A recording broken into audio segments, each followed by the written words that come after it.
Hello student, welcome in Bishop Academy online classes. Today my topic is NCERT exercise and question number 10.22. 10.22 question क्या, what happen when. इस type के भी question board में अक्सर पूछे जाते हैं, what happen when and conversion. Question क्या है कि n butyl chloride is treated with alcoholic potassium hydroxide. N butyl chloride को अगर हम एल्कोहलिक पोटेशियम हाइड्रोक्साइड के साथ रिएक्शन कर रहे हैं तो प्रोडक्ट क्या बनेगा। तो पहले का आंसर हम यहाँ पे लिख रहे हैं, ठीक है। एक एक का आंसर यहाँ पे लिखते जाएंगे और उसको इरेज करते जाएंगे।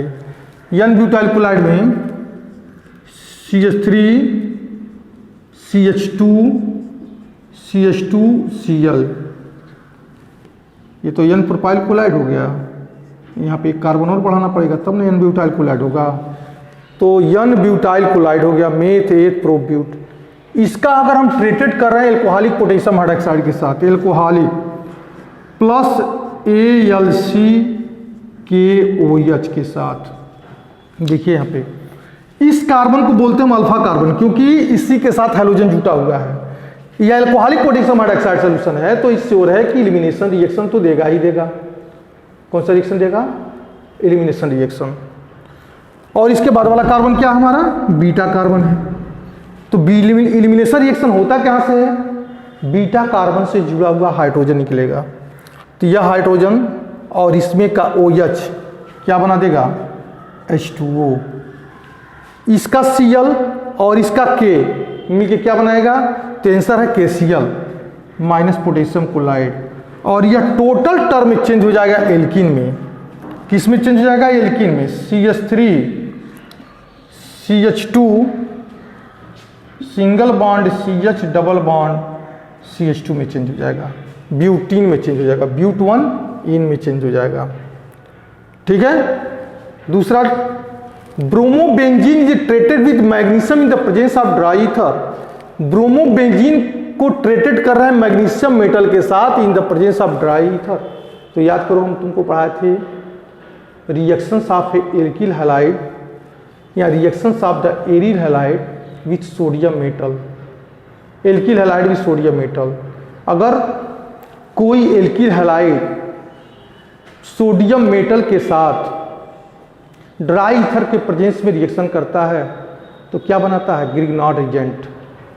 तो ऐसे यहाँ पे ब्रोमोबेंजीन है, तो ब्रोमोबेंजीन यानी C6H5Br and plus magnesium in the presence of dry ether. तो C6H5MgBr फेनिल मैग्नीशियम ब्रोमाइड बना दिया। और इसको क्या बोलेंगे हम? ग्रिग्नॉड एजेंट बोलेंगे। या एरिल मैग्नीशियम ब्रोमाइड है। दो टाइप के ग्रिग्नॉड एजेंट होते हैं, एक एल्किल मैग्नीशियम हैलाइड, दूसरा एरिल मैग्नीशियम हैलाइड। तो यह फेनिल मैग्नीशियम ब्रोमाइड बोल रहे हैं इसको। पहले का आंसर यह हो जाएगा, दूसरे का आंसर हमने यहाँ पे लिख दिया। तीसरा दिया है chlorobenzene is subjected to hydrolyse. इसको समझने के लिए इसके पहले वाले कन्वर्जन में आपको दिखाए थे हम कि CH3 अगर लिख दें, CH2 लिख दें, CH2 और Cl लिख दें, यह एल्किल हैलाइड है, यह क्या है? क्लोरोबेंजीन है।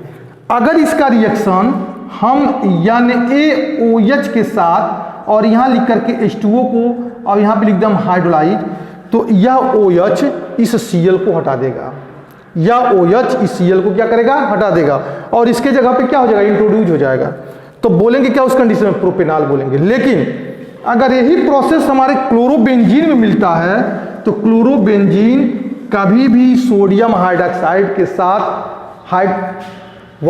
सोडियम हाइड्रोक्साइड के साथ कभी भी हाइड्रोलाइज नहीं हो सकता, क्योंकि यहाँ पे अगर हम क्लोरोबेंजीन लिख रहे हैं तो क्लोरोबेंजीन में जो Cl है, जो बेंजीन के साथ जुड़ा हुआ है, अगर इस NOH के साथ अगर हाइड्रोलाइज करें तो Cl हटबे नहीं करेगा।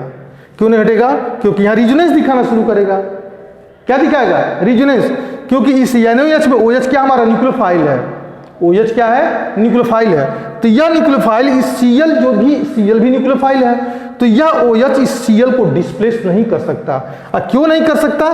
क्योंकि Cl पे जो 3 लोन पेयर हैं, यह इसके साथ एरिल ग्रुप का नेचर क्या, इलेक्ट्रॉन विड्रॉइंग नेचर है, तो यह इसके इलेक्ट्रॉन को लेकर के बेंजीन का जो इसका स्ट्रक्चर है वो रिजोनेंस में चेंज हो जाएगा।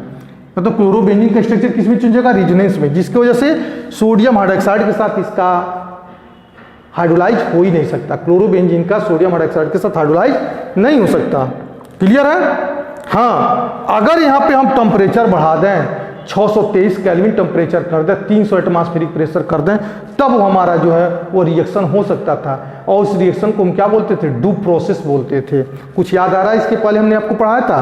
तो डू प्रोसेस में वह कंडीशन हमारा दूसरा है, उस कंडीशन में बनेगा, लेकिन टेम्परेचर और प्रेशर दोनों की रिक्वायरमेंट बहुत ज़्यादा होगी, तब जाके बनेगा वो। या नॉर्मल तरीके से क्लोरोबेंजीन का अगर हम हाइड्रोलाइज कर दें तो नहीं बन सकता है। तो chlorobenzene is not easily hydrolyse by the sodium hydroxide. Answer इसका ये हो जाएगा। एथिल क्लोराइड को अगर हम एक्वस पोटेशियम हाइड्रोक्साइड से रिएक्शन करते हैं तो बहुत छोटा कन्वर्जन है। अब समझाना है तो लिखना ही पड़ेगा, नहीं तो क्लास होता तो तुम लोगों को ये सब क्वेश्चन हम नहीं बताते, सिर्फ ओरल टाइप से बोल देते और तुमको समझ में आ जाता। एक्वस के OH के साथ तो मिलेगा क्या हमको कि CH3 CH2OH and minus KCl, ethyl alcohol तो बन गया, ये सीधा सा फंडा है। हाँ, इसमें थोड़ा सा समझने वाली चीज़ है नेक्स्ट वाले क्वेश्चन में कि मेथिल ब्रोमाइड को ट्रीटेड कर रहे हैं सोडियम मेटल के साथ प्रेजेंस ऑफ ड्राई ईथर में, तो यह रिएक्शन हमारा दिखाएगा वुड्स रिएक्शन। मेथिल ब्रोमाइड अगर सोडियम मेटल के साथ ड्राई ईथर के प्रेजेंस में रिएक्शन करेगा तो क्या बनाएगा, वो वुड्स रिएक्शन दिखाएगा। हमने यहाँ पे लिखा CH3Cl and plus 2Na and plus CH3Cl in the presence of dry ether, तो प्रोडक्ट हमारा बनेगा CH3 single bond CH3 and minus NaCl। 2Na है तो 2NaCl लिख देंगे, तो यह हो जाएगा हमारा वुड्स रिएक्शन। इसको बोलेंगे वुड्स रिएक्शन। हाँ, अब अगला क्वेश्चन है कि मेथिल क्लोराइड का अगर हम पोटेशियम साइनाइड के साथ रिएक्शन करते हैं तो प्रोडक्ट क्या बनाएगा। तो क्लियर है, मेथिल साइनाइड है तो मेथिल देखो CH3Cl plus KCl, methyl chloride का रिएक्शन अगर हम KCl के साथ कराते हैं तो मेथिल साइनाइड ही बनाएगा। तो यहाँ पे लिखेंगे हम CH3Cl एंड माइनस KCl।